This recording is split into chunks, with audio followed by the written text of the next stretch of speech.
Bonjour, merci de suivre TVBA depuis notre plateau installé à Biganos où nous recevons une invitée aujourd'hui. Il s'agit de Françoise Coineau. Elle est la présidente de l'association Femmes Solidaires, association qui est basée à La Teste, donc sur le bassin d'Arcachon et qui fait bien sûr l'actualité puisque ce sera vendredi la journée internationale de lutte contre les violences faites aux femmes. Et à cette occasion, l'association organise une soirée de rencontres, d'échanges, de débats. Alors Françoise Coineau, bonjour. Bonjour.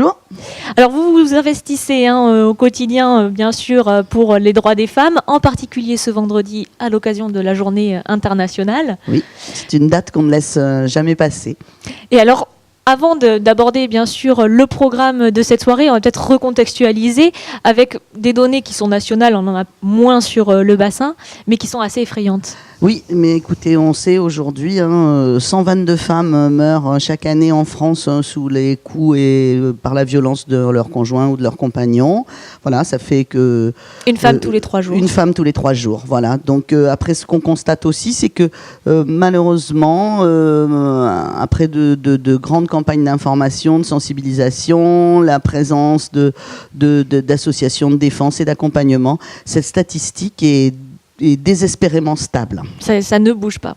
Eh bien voilà, ça ne bouge pas et ça touche tous les milieux, des plus modestes aux plus aisés, des fois c'est plus lisse dans certains milieux que dans d'autres, et pourtant derrière, eh bien voilà, la violence est la même. La violence est toujours la même. Alors après, on constate aussi quand même des liens, plus l'état de la société est difficile, et plus les violences vont naître, et les femmes sont, on le sait, les premières victimes, et en première ligne en cas de crise, et ne pas négliger aussi le facteur alcool.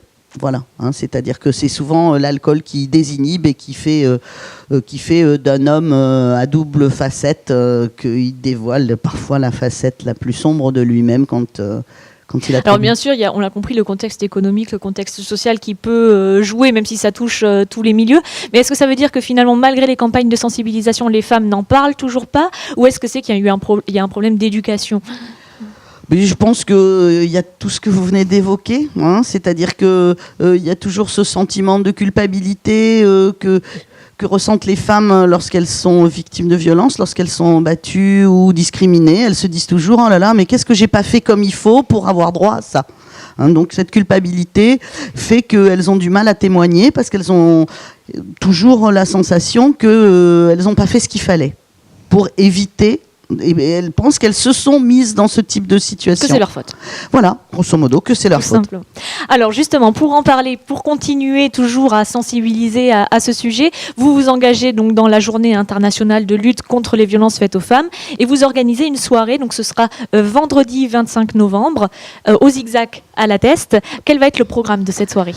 Alors, cette année, nous avons choisi d'aborder l'évocation de cette journée par un sujet d'actualité qui est l'affaire Jacqueline Sauvage, dont on sait que la grâce présidentielle complète vient d'être prononcée, mais suite à un combat très, très long, très âpre, très soutenu par beaucoup d'associations, beaucoup de citoyens et de citoyennes. Donc je rappelle que Jacqueline Sauvage avait tué son mari, qu'elle avait été victime de violences et de harcèlement pendant plus de 20 ans. Et qu'elle avait été condamnée. Voilà. Donc nous serons au centre de notre soirée avec cette affaire. Et puis comme quand même tous les jours, tous les ans, quand on évoque le 25 novembre, on a l'impression qu'on organise quelque chose qui plombe vraiment, quoi. Bon, donc on essaiera de rendre un peu plus léger ce moment avec un accueil à partir de 19h où nous visiterons ensemble une exposition faite par notre mouvement national qui s'appelle Violence, elles disent non. Alors on va s'arrêter un petit peu sur cette exposition parce que c'est vraiment le début de la soirée, donc oui. Vous le disiez à partir de 19h. c'est pas seulement les violences physiques qui sont abordées dans cette exposition, c'est beaucoup plus large que ça. C'est ça, c'est-à-dire que cette exposition essaye de balayer, alors c'est jamais exhaustif, mais essaye de balayer les violences dont peuvent être victimes les femmes. Alors qu'est-ce qu'on va rencontrer? Eh bien les violences conjugales, certes, l'affaire Jacqueline Sauvage c'était ça, mais également tout ce qui est le harcèlement moral, hein, tout ce qui est le harcèlement au travail sur notre territoire, et tout ce qui est aussi, de manière un peu plus internationale et un peu plus multiculturelle, tout ce qui va être autour du mariage forcé, autour de l'excision, voilà, qui sont là encore dans beaucoup de pays du monde, hein, le lot quotidien des femmes. De beaucoup de femmes. Donc ça, ce sera la première partie de soirée avec cette exposition. Comme vous l'avez dit, un moment qu'on essaye de rendre un petit peu plus léger, avec une petite restauration, collation, voilà, un moment aussi à manger, d'échange. À boire, un moment d'échange. Hein. Et ensuite, donc, on passe sur cette fameuse soirée débat. Alors, c'est pas vraiment une conférence, mais c'est un moment de rencontre. Non. Qui va débuter avec un documentaire. Voilà, un petit documentaire qui a été fait par une jeune vidéaste créatrice, hein, et qui évoque voilà, la disparition de la femme sous les coups. Voilà. Donc ça nous permettra d'engager le débat. Nous avons invité Anne Cadio-Feit, qui est l'ex-bâtonnière du barreau de Bordeaux, qui est quelqu'un de très engagé pour la cause des femmes, donc qui viendra nous donner un éclairage sur la justice en matière de violence. Hein. Et puis nous avons la chance d'avoir également la participation d'un représentant de la gendarmerie qui lui évoquera voilà, l'accueil des femmes, c'est-à-dire que là aussi alors moi je crois que ce qu'il faut dire aujourd'hui par rapport à ça, c'est que une fois que la femme est prête, hein, à venir porter plainte ou à parler de ce qui lui arrive, hein, eh bien nous les associations, nous l'accueillons. Hein, donc ici en première ligne on a Solidarité Femmes Bassin qui fait un travail remarquable, hein. Et puis après il faut aller porter plainte, parce que tant qu'on porte pas plainte, une main courante ça ne suffit pas, il faut vraiment un dépôt de plainte. Et donc comment on est accueilli dans les commissariats de police, comment on est accueilli dans les antennes de gendarmerie. Donc là